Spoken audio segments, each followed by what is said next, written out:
Des opérations de rapatriement ont certes été organisées, mais depuis plusieurs semaines, c'est le statu quo, transformant la vie de ces personnes en un véritable cauchemar. C'est l'un des effets collatéraux les plus dramatiques de la crise du coronavirus, nos milliers de compatriotes bloqués à l'étranger, sans ressources, et dont beaucoup sont réduits à l'état de SDF, errant comme des âmes en peine, totalement livrés à leur sort. Depuis le 17 mars, faut-il le rappeler, nos frontières et notre espace aérien sont fermés, une mesure qui a eu pour effet l'annulation en cascade des vols commerciaux, empêchant de facto nos ressortissants qui se trouvaient en déplacement avant cette date de rentrer chez eux.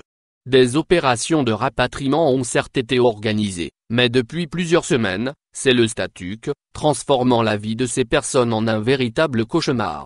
Sur les réseaux sociaux, plusieurs pages ont été créées pour alerter sur cette détresse qui suscite, comme de juste, colère et incompréhension de la part des concernés et leurs familles.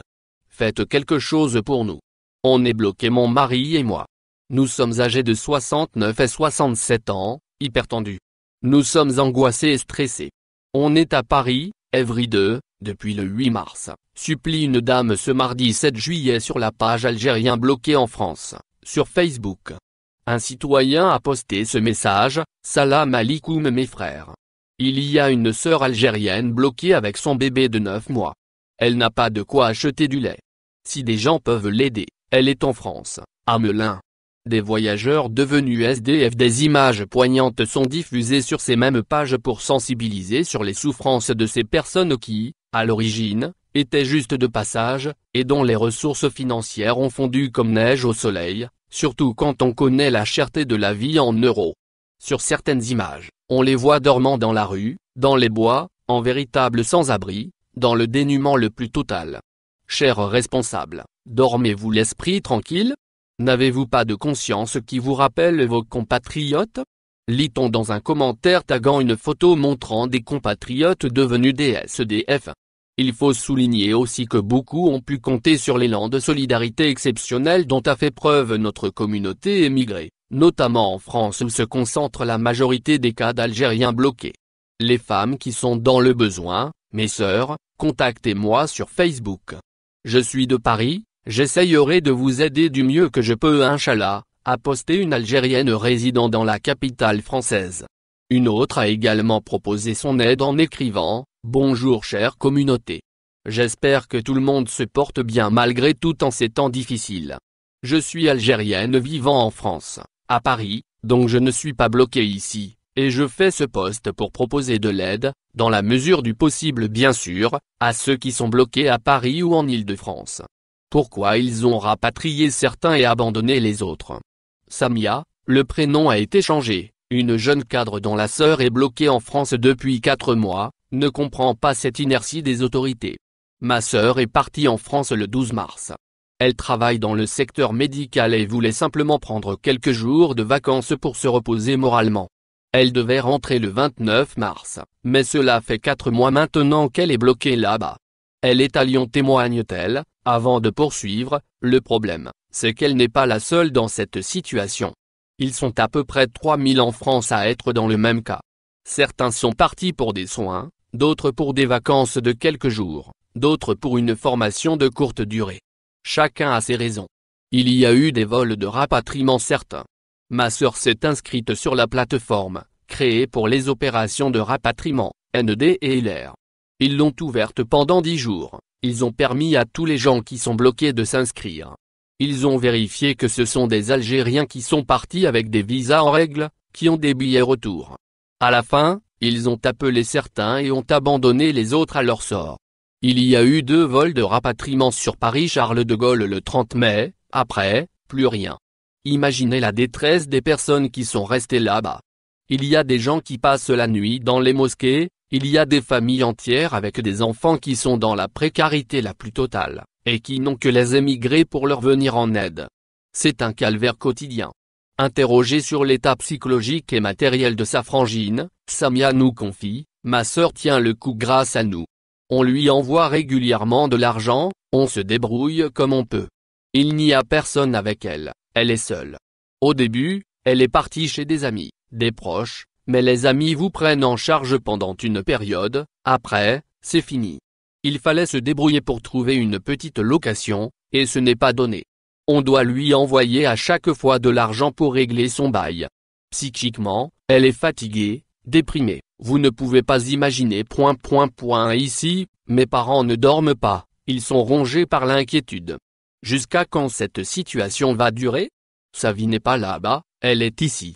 Et de faire remarquer, ce que je ne comprends pas, il y a tous les jours des vols de rapatriement de l'Algérie vers la France. La France est en train de rapatrier ses ressortissants, pourquoi l'État algérien ne rapatrie pas les siens? Il faudrait qu'ils nous disent pourquoi ces difficultés de rapatriement. Ces gens, ce ne sont pas des binationaux.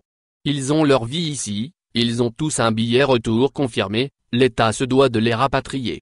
Chaque jour je pleure en pensant à mes enfants selon la chaîne France 24 qui a consacré il y a quelques jours un reportage sur nos compatriotes retenus dans l'Hexagone, il y aurait quelques 5000 Algériens qui sont bloqués en France.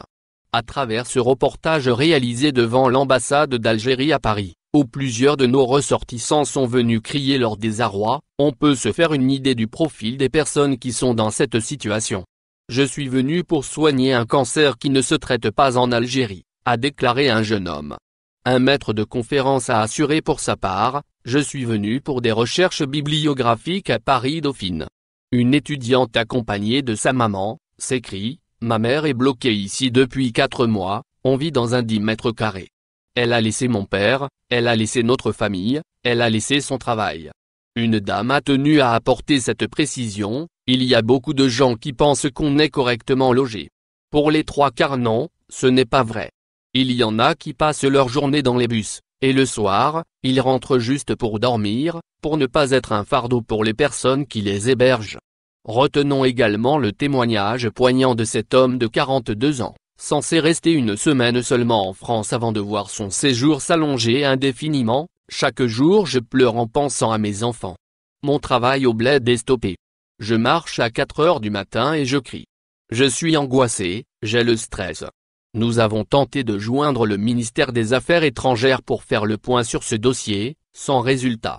Pour rappel, Belaï Mohamed Saïd, porte-parole de la présidence, a déclaré, lors d'une conférence de presse le 9 juin dernier, que l'Algérie a rapatrié près de 13 000 ressortissants algériens bloqués à l'étranger depuis la fermeture de l'espace aérien à cause de la pandémie de Covid-19. De son côté, le chef de l'État, Abdelmadjid Tebboune, a indiqué dans l'interview qu'il a accordé à la chaîne France 24 et diffusée le 4 juillet dernier, que l'Algérie maintenait la fermeture de son espace aérien en précisant, vous savez qu'avec la France, nous avons pratiquement 32 vols quotidiens. Faut-il ouvrir partiellement ou ne pas ouvrir? L'environnement géographique de l'Algérie a opté pour un déconfinement total, bien que les chiffres soient élevés, que ce soit pour les contaminations et même les décès. Tebboune a assuré qu'en fonction de l'évolution de la situation épidémiologique, nous allons voir si nous devons ouvrir ou non. Pour justifier le maintien de cette fermeture, le président a fait savoir que parmi les Algériens qui ont été rapatriés, nous avons trouvé quand même presque 50 personnes qui étaient contaminées. Pour Samia, le maintien de la fermeture de l'espace aérien n'empêche nullement le rapatriement de nos ressortissants se trouvant encore hors de nos frontières, on n'a pas demandé l'ouverture des frontières.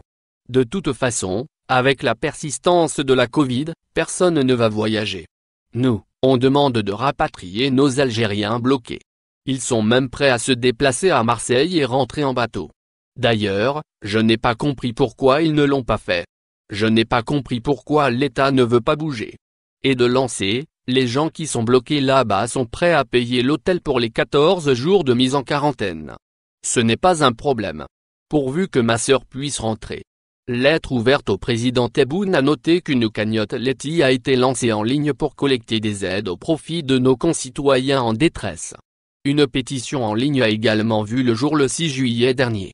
L'énoncé de la pétition est une lettre ouverte adressée au président de la République, Abdelmadjid Tebboune, afin d'intervenir pour mettre fin à ce calvaire. Les signataires attirent l'attention à travers ce cri de détresse sur la situation dégradante, indigne et inhumaine que nous subissons à l'étranger, depuis la fermeture des frontières, loin de nos familles et de notre pays. Ils poursuivent, Monsieur le Président, cela fait maintenant 4 mois que nous sommes abandonnés à l'étranger, épuisés moralement et démunis financièrement.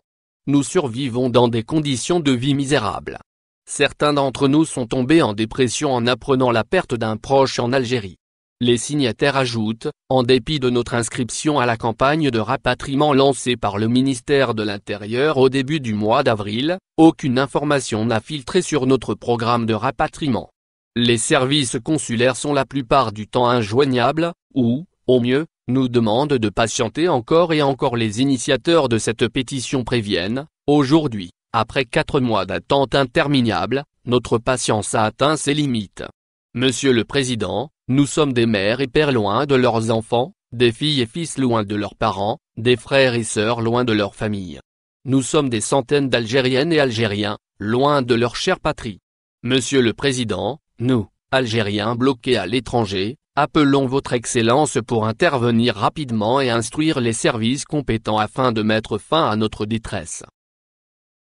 Au final, n'oubliez pas de vous abonner à la chaîne et appuyer sur la cloche pour recevoir toutes les nouvelles.